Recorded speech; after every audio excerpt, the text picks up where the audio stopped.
तो इन दिनों नवरात्र का समय है, तो ऐसे में अजमेर में तारागढ़ किले के चामुंडा मंदिर में इन दिनों भक्तों की आवाजाही शुरू हो गई है। इस मंदिर में पहले पृथ्वीराज चौहान मां के दर्शनों के लिए आया करते थे, जिन पर माता की विशेष कृपा थी। यहां आज भी माता की ज्योति उसी श्रद्धा और परंपरा से तलवार के साये में निकाली जाती है, जैसा पृथ्वीराज चौहान के समय निकाली जाती थी। अरावली की पहाड़ियों में बसा तारामठ और तारामठ में स्थित चामुंडा देवी का मंदिर। सबसे ऊंचाई पर बने तारागढ़ किले में बसे इस मंदिर में कभी तत्कालीन चौहान वंश के शासक पूजा अर्चना करने के लिए नियमित रूप से आते थे। पृथ्वीराज चौहान पर मां चामुंडा की असीम कृपा थी। उन्हें मां ने वरदान दिया था कि मैं तुम्हारे पीछे हमेशा रहूंगी, लेकिन तुम पलट कर मत देखना।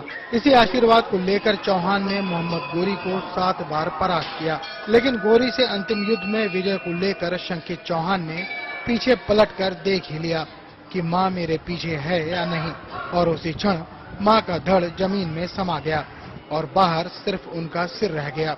आज भी मां चामुंडा का सिर्फ चेहरा ही नजर आता है। यहाँ के जो भी युद्ध होता था ने, उस टाइम में माता जी उसको साक्षात दर्शन देती थी।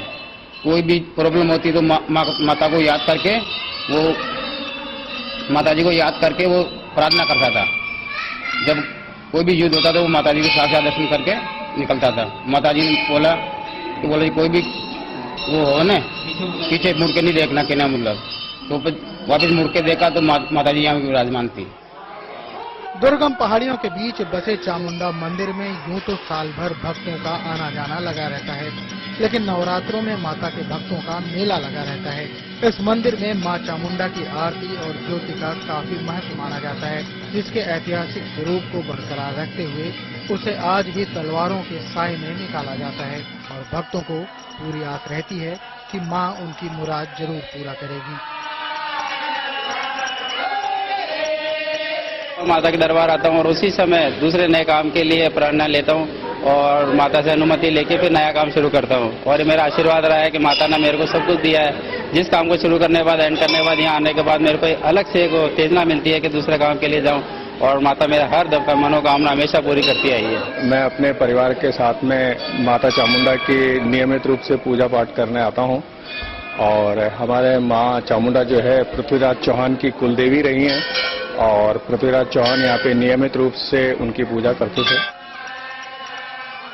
पृथ्वीराज के समय से ही इस मंदिर की देखरेख और सेवा का अधिकार बोराज गांव के रावत समाज को दिया गया है, जो खुद को पृथ्वीराज चौहान का वंशज मानते हैं। आजकल नवरात्रों के कारण इस ऐतिहासिक मंदिर में भक्तों की आवाजाही काफी देखी जा रही है।